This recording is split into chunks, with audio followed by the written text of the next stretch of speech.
to episode 3, my third podcast of Wrap Your Lugs Round This. So thanks for listening to the other two. I hope you have. Hope you haven't just jumped into the third one. But if you have, what does it matter? What does it matter? You can always go back and check out the other two. But yeah, thank you and welcome to episode 3. This podcast is going to feature some new things. Recommendation of the week. Yes, I'm going to give you a recommendation of mine for the week. This could be anything from film, TV, music. Also, what bugs me. Okay, that will be a little segment. What bugs me? What really gets us going? What makes us angry? Frustrates the shit out of us. So that's going to be a thing, a weekly thing, hopefully. And also, we will have my crazy news story of the week. Yes, I've been reading some crazy news stories throughout the week, so top of the list there, the craziest, the most outlandish, freakiest story of the week in the news I will bring to you. Okay, but first things first, we're going to talk about what this podcast is mainly about. It's travel. Yes, we're going to talk about travel. So, New York City.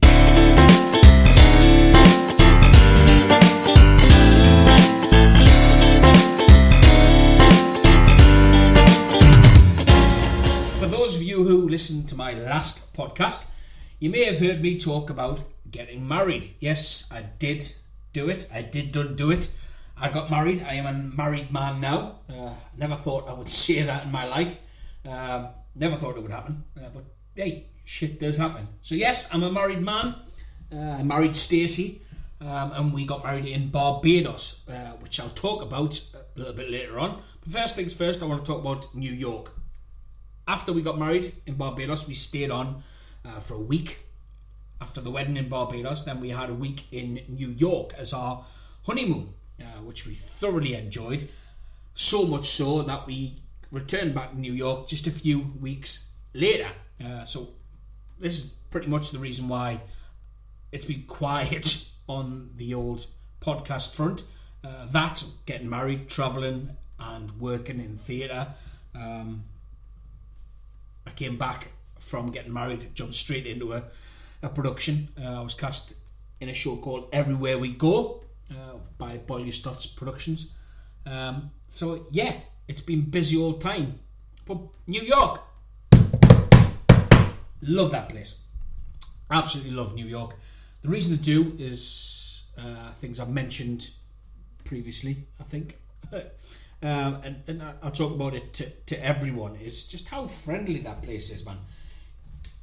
You can go to a bar and people they want to make you feel welcome. They want to know about you. They want to converse with you. They'll buy you a drink. And that's other customers, not just the bar staff. The bar staff, I mean, yeah, of course the bar staff are there to make you feel welcome. You know, they want tips ultimately, but you can tell when a bartender genuinely wants you to be there, or whether they just want you to be there for tips. And it's rare that I've come across that in New York. I truly find that they want you to be there and they want to get to know you. You know, like we came back on the honeymoon and they wanted to know about our wedding, where we got married, how we met, all that kind of thing, and it felt genuine, man. You know. I felt like they wanted to know, and it's the same with fellow customers in bars in New York. They're happy to talk to you. You know, they'll engage with you. They'll tell you about their family. Their family will come into the bar and they'll introduce you to their family. That's how great it is. And that's the big reason now I love New York. That and yeah, it's great bars, great restaurants. I mean, the theatre is phenomenal, which we will talk about a little bit later on. Some of the shows that I've seen on Broadway. These 4 times that I've been to New York in the past year. 4 times. Oh yeah. But yeah, it's got so much to offer. You know, the parks out there are brilliant. Central Park is just glorious. Everything you could imagine it is. Just, you know, you've seen it on the films.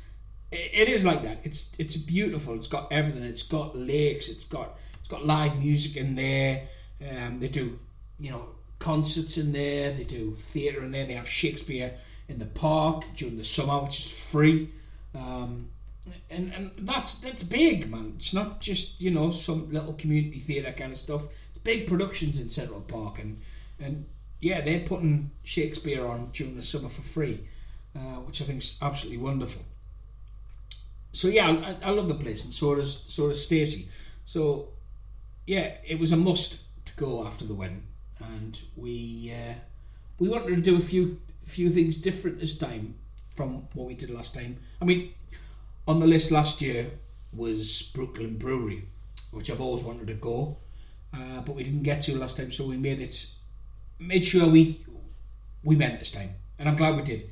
Anyone that's been on any kind of brewery tour or distillery tour, you'll know what to expect. And for those who don't, you tend to do a little bit of tasting of the product. You get a little bit of the history of the product, and the history of the company.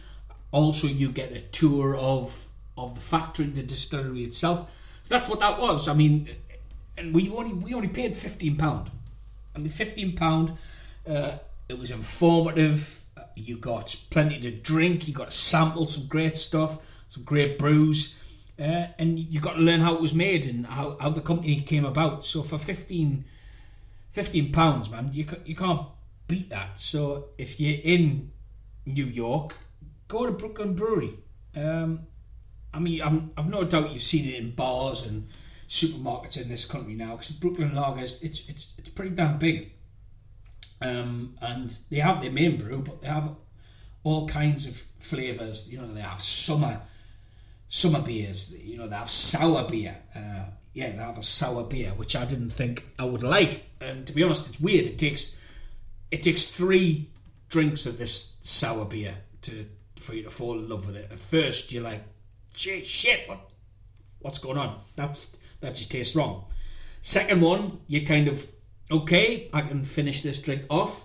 It's palatable now. And by the third drink, you're hooked. It tastes great. Never thought I would like something like that, sour beer, because I'm not a sour lover, especially not like sour sweets and stuff like that. Rank. But the sour beer, Brooklyn beer is really good. So yeah, it opened my eyes and opened my taste buds to something new, which is great. It's what you want on something like that. So yeah, if you're a fan of beer, alcohol, if you're a fan of how they make that kind of stuff, history, all that kind of stuff, then get yourself there. £15, man. You can't go wrong with stuff like that. So that means it's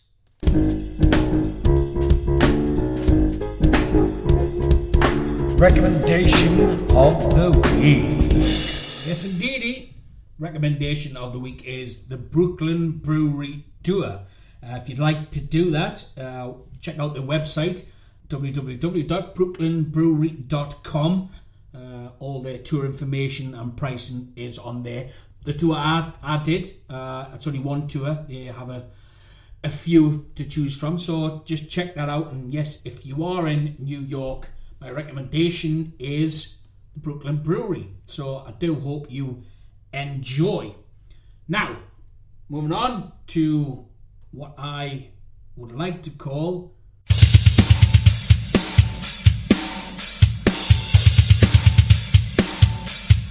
it bugs me. Self-service checkouts in the supermarket. Okay, I hate these things with a passion. I hope I'm not alone. If I could avoid them for the rest of my life, I happily would. But sometimes it is unavoidable because I don't like queues either. I don't like getting stuck at checkouts, wait for ages, while I've only got 3 things in a basket and the woman in front of me is doing her Christmas shop in the middle of March. So yeah, sometimes you have to go at these things. But why are they so difficult to work with? I mean, unexpected item in the bagging area. Like, I'm only putting in what I've scanned through. There it is. There's my block of cheese, right? Like, it's there, right? I've scanned it through. It says cheese, $2.99, Mexican hot, and I put it on the bagging area, and then you say unexpected item. How are you not expecting it? It's like I've checked you in, like the hotel. It's like I'm checking into a hotel. Hi, my name's Mexican Cheese Man. Okay? You're checking me in, and then I go to walk in my hotel room, and then an alarm goes off saying unexpected cheese man. You know, it's just, why? You know, a surprising item as well. Surprising item. Like your block of cheese is just lying on the bagging area and shouts, surprise! What's surprising about it? Just sort it out. Fix the system. Fix the bugs. You know. And you have to constantly just be like waiting for that light to go on for whoever's working there or not working there. They tend to be standing about doing nothing half the time, you know. And you're waiting for people to come over every few minutes because every single item just is an issue. Why? And then like I'm 40-year-old and I'm buying a bottle of wine, and then I've got to wait for someone to come over and check me ID. I'm doing quotation marks, like quotes with my fingers. Yeah, don't know why. But yeah, so she comes over, checks that I do look 40-year-old, and then goes away. And then as soon as I do my block of cheese, I have to wait for her to come back. Now she's pissed off at me because she has to come back. I don't want her coming back. I don't want to see her again. You know, but gee, what is wrong with them? Honestly. But yeah, that bugs me. So I really do hope I'm not alone in this whole self-checkout malarkey. But yeah, it bugs me.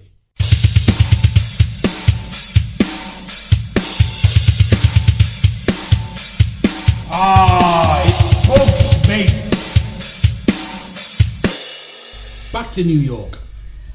And back to Brooklyn as well.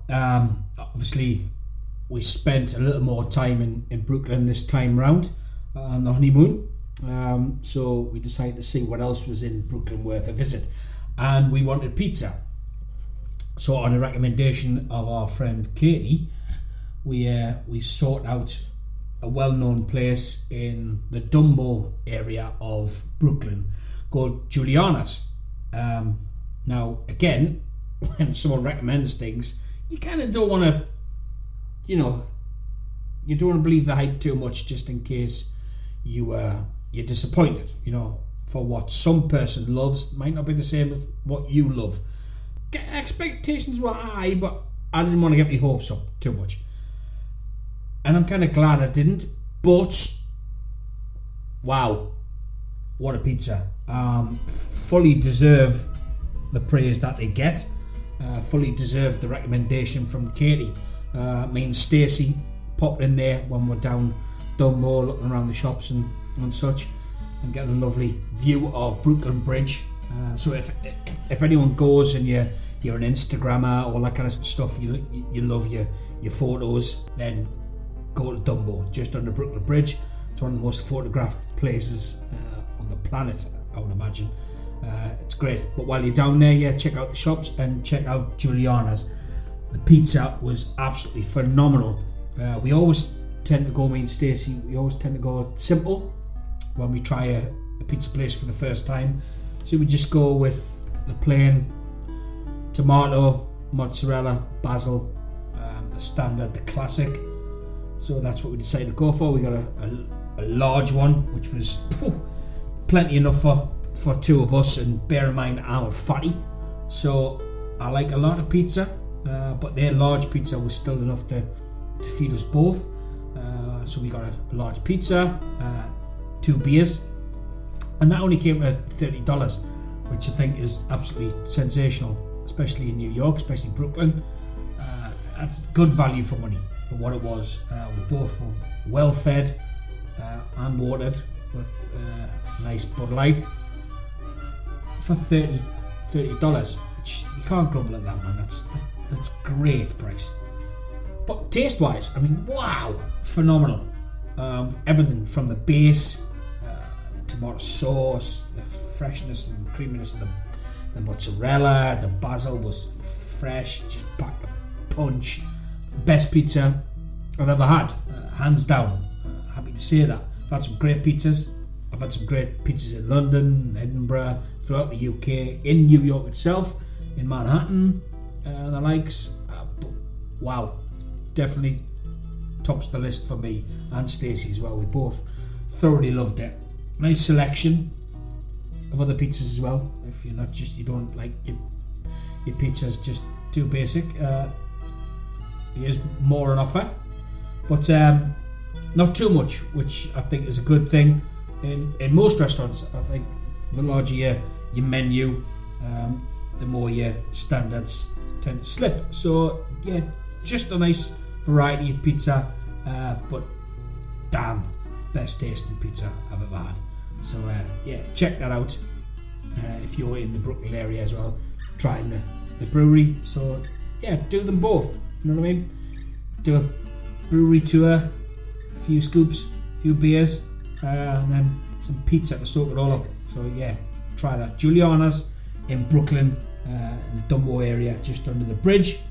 Do check that out. It's a mighty fine pizza. That's food and drink, but what about entertainment? As I've said before, New York has Broadway, home of theatre.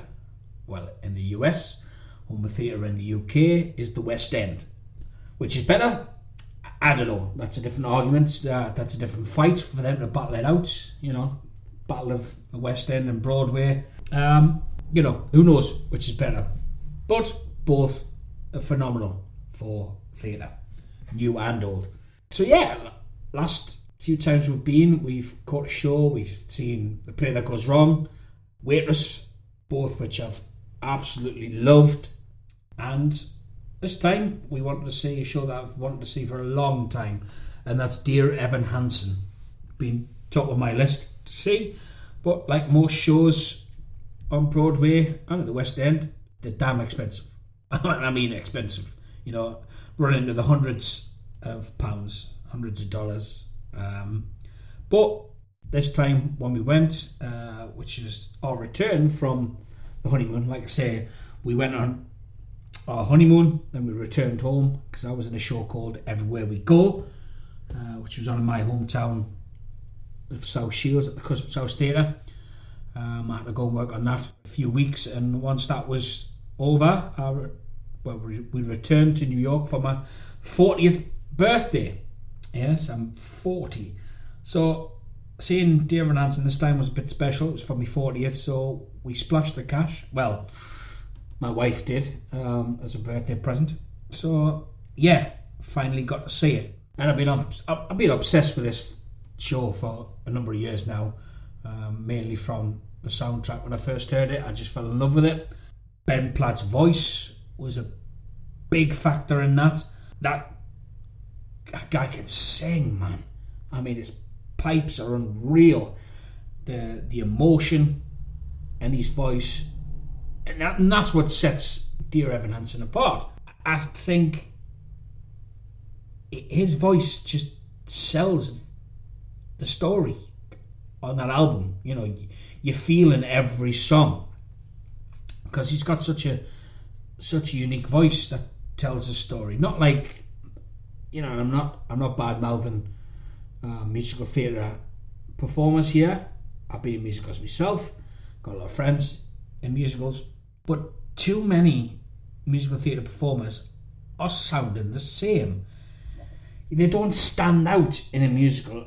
You know, I can listen to a cast recording and I can't tell people's voices. They all sound the same. And I'm glad Ben Platt's come along and set a different standard. Like many others, you know, not just Ben Platt. Now, there are a lot of performers out there with unique voices coming to musicals. And it's a breath of fresh air. Because they don't sound like everyone else. They don't just, you know, get lost among the thousands of voices out there. They stand out. And Ben Platt does that. And not just on the stage. I mean, I've listened to Ben Platt's new album and it's phenomenal. Again, that voice that he's got and the songs and the songwriting, they tell some stories and it's beautiful, it's emotional, it's powerful. So if you haven't heard Ben's new album, please do check it out. You won't be disappointed. But Dear Evan Hansen, finally got to see it, and I mean, from the opening number, man, I was blown away. The kid that's taken over the role on Broadway, he looks right age-wise compared to Ben Platt, who I think was a tad old for the role, but you could get away with that. You can on the theatre stage, not in film, not in TV. But yeah, this kid that's just taken over, I mean, what a voice. He's got energy, he looks right, he's fresh, he's bouncy, he's got some great mannerisms with the character that he's playing. He doesn't stop. But yeah, he sings up a storm. Again, he's got emotion. He kind of sounds a bit Ben Platt-like, but again, I guess that's Ben's voice kind of set the standard, especially in young actors. They would have listened to Ben singing, kind of emulated him a bit, so that's understandable. But great in his own right. I mean, to step into that role, first professional role out of college, and to step into Dear Evan Hansen on Broadway and just knock it out the park is sensational for that kid. And he wasn't alone. The supporting cast, they were fantastic too, right there beside him, and for such a small cast, the sound is phenomenal. It's just epic. It's big. It's like there's 30 people singing on stage. So for being a small cast, you don't lose any of that. It's still such a big sound from just a small number of actors. They were, again, just great singers, great voices, powerful voices. So yeah, I was blown away, and not just blown away by that, by the story, and by the performances themselves. Because if you don't know about Dear Evan Hansen, the simple story is a young boy takes his life, and when he's gone, his family mistakenly think that their son, who they've now lost, was best friends with Evan Hansen. So Evan, not wanting to upset this family and upset people, goes along with it to try and save a little bit of face, and to give this family a little bit of hope that their son wasn't this loner person with no friends. So he goes along with it, and this escalates where the family want to take him in and treat him as a long lost son himself. But yeah, it's hard. It's hard because the crux of it is it's about mental health on many levels, not just the young characters, the older characters as well. And it speaks on many levels to do with mental health. And I think without it being horribly open and obvious, it does a good job of making you think. Making you think that maybe we should start saying hello to people. Maybe we should start asking how people are. Because the stigma with mental health is we don't talk about it. We try and keep it to ourselves. We try to handle it in our own way. And especially with men, we see it as a sign of weakness if we tell people we have mental health problems, we have depression, we have dark days.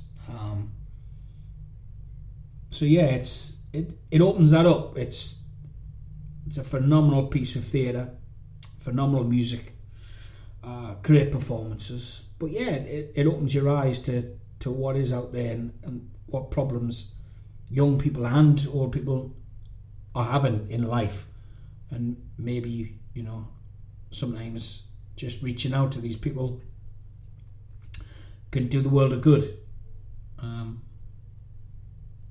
But on a high note, I got to see it, and I was blown away, man. I was blown away. Like with the pizza, I mean, my expectations were high, but that was just on a pure musical level. So again, I didn't want to get my hopes up too high, but yeah, just smacked me in the face and it grabbed me by the throat and it didn't let go. It brought the tears, it brought the smiles, it brought the applause. It did everything it was set out to do, and man, that theatre was full. I've been in many theatres and I've seen many shows. I've never seen one as packed as that. Big theatre, packed. And it's packed every night. That show doesn't show any signs of stopping, and so it shouldn't. It's one to stay, and I for one can't wait to see it again. So if you haven't already seen Dear Evan Hansen, then if you can, get the tickets. If you're on Broadway, just pay the money. Sell a kidney, sell the shirt off your back, go busking on the street. Anything. Just get yourself a ticket. It is opening in the West End. I know it's a big fight for tickets for that, but try your hardest, or give it a little bit of time, and then get yourself in there and get a ticket. But please do go see Dear Evan Hansen. So now we're going to move on to Crazy Story of the Week. Crazy Story of the Week. Okay. Right.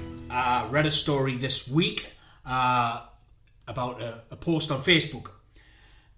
A young woman who's getting married, put it out on Facebook that she was looking for someone to do her hair and makeup for her wedding. Only she wanted it done for cheap, free, or pay a tenner for your services, your petrol and whatnot. Now, is it me, or is this just pure nuts that you would go out there and want something done for your big day? I mean, the fact I've just got married, okay, and knowing how big of a day this is and what it means to a woman to look her absolute best on her wedding day, you're going to put it out there to anyone just to knock your face and hair up for nothing, or for a tenner, for petrol.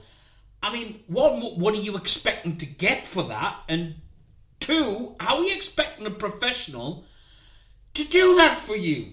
And then, get this, someone replies and actually offers her help, okay? And explains that, if I was close by, I would help you out, but a tenner's not really going to do me for petrol for a 6-hour round trip, okay? It's not going to cover it. And her use of her very expensive makeup, which I do know a lot about. My wife is a makeup expert. She buys a lot, thousands and thousands of pounds she spends on these products. So she says, if I was close by, I would help you out. I would do you this solid, this favour, to help you out on the biggest day of your life, to make you look beautiful. Okay? And she says, I'm sorry I can't. I could if I would, but I can offer you some great tutorial websites on YouTube and stuff. And get this, okay? The woman replies to this person reaching out and offering help. She tells her to F off and calls her basically like a stingy bitch. I mean, what are you doing, woman? You're putting your hands out there and just begging for help, and you get offered help, and that's how you reply. You know what? I hope you do have a great day. I hope your husband looks upon you and thinks, you're beautiful. But if that's how you are as a person, I mean, God help this guy. I hope he's understanding, and I hope you change once married life comes along and you start to understand, people are out there to help and you should be a little bit more gracious. So there you go, that was my crazy story of the week.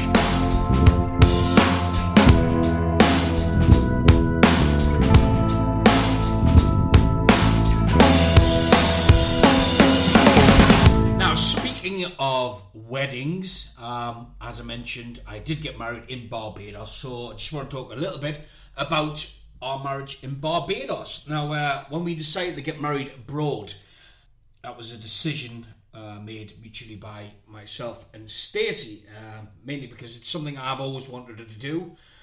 I mean, well, I very rarely talked about getting married, but I said if by some crazy chance I do get married, I would always want to do it abroad and on a beach. So when me and Stacey first got together, of course you have those conversations about, if you got married, where would it be? And now Stacey was very traditional originally, in a sense. She wanted to get married here with family around her. But due to personal circumstances with Stacey losing some of her family, we decided that it wouldn't be quite the same to get married in England without those people there. So we decided on what I wanted, which she wanted as well. It was always a nice idea to her to get married abroad, and we decided it would be Barbados because that's where Stacey's mum and dad lived. So we made the decision to get married abroad, and the decision was Barbados, mainly based on Stacey's parents' love of the Caribbean. So that's why we chose that, and we decided to do it abroad. And I couldn't have been happy with that choice. One of the main reasons marriage put me off was because of just how stressful it is on both the bride and the groom. Mainly the bride, because I am the groom, but I know it's the woman's day. She gets what she wants. It's her magical day. The man is just there to say the right words and make her feel glorious on the best day of her life. So yeah, the stress, man, the stress. Every wedding I've ever been to, you look at the bride and groom and the dancing they're having, the first dance, and the sighs, they're breathing like it's just all over, and you see it in the face like, thank God we got through that. And you ask them at the end of the day, and you're like, did you enjoy it? And they're never ecstatic. They're never like, yeah, it was the greatest day of my life. It's just like you can see the stress on their face, and you see how thankful they are that it's actually over, and they're just looking forward to the honeymoon. So I wanted to avoid all that kind of stress. I didn't want to worry about, who was coming, who was not coming, who would be sitting next to who at a table, because they don't get on anymore. John didn't bring back the lawnmower to Fred, so Fred's kicking off and calling John for having webbed feet. That kind of stupid stuff. So yeah, I wanted to avoid all that senseless nonsense and just have a wedding for the two people that matter, the bride and groom. So that's what we wanted to do. We just wanted to go away, say to our friends, look, we're getting married abroad. We'd like you to be there. If you can be there, then great, please do. It would mean a lot to us.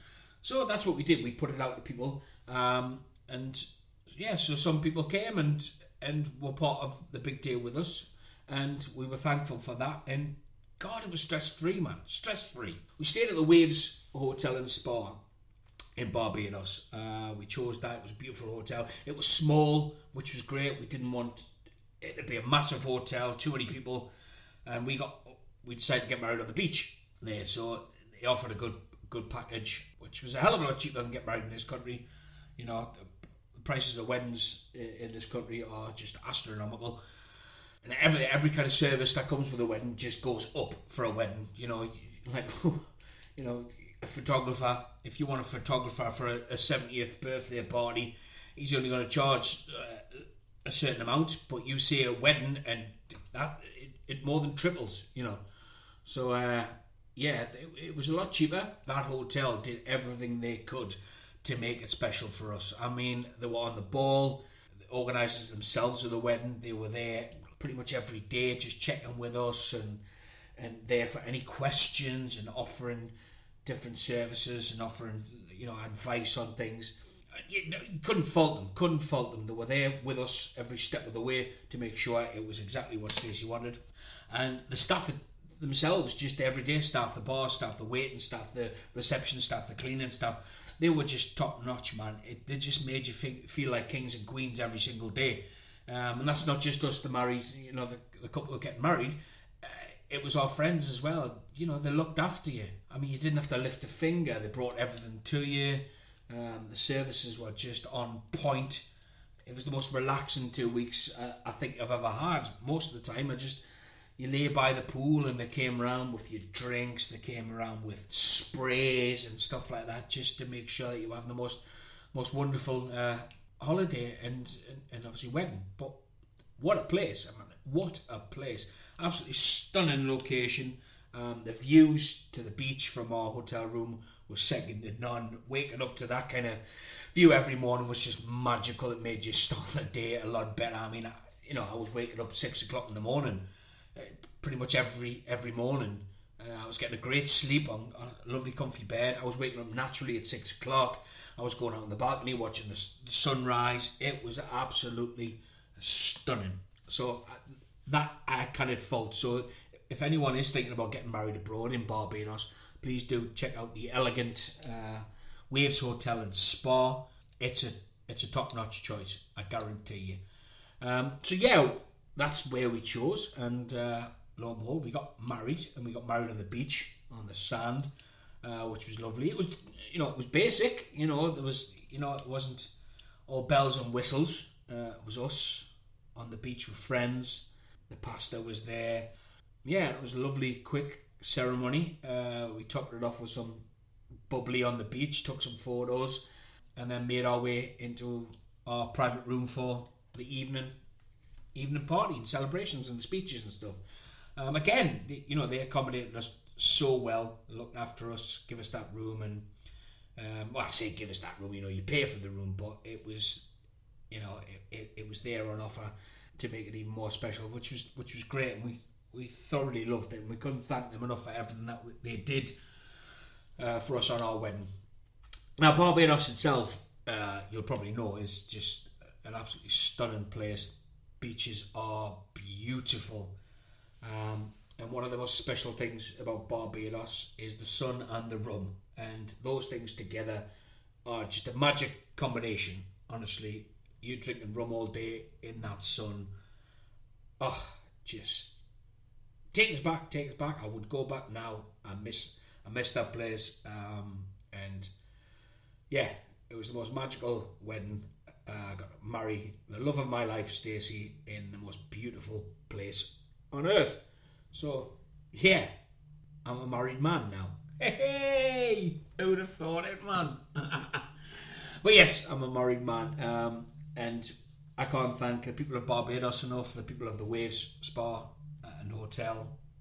Thank you for making it so very special for us.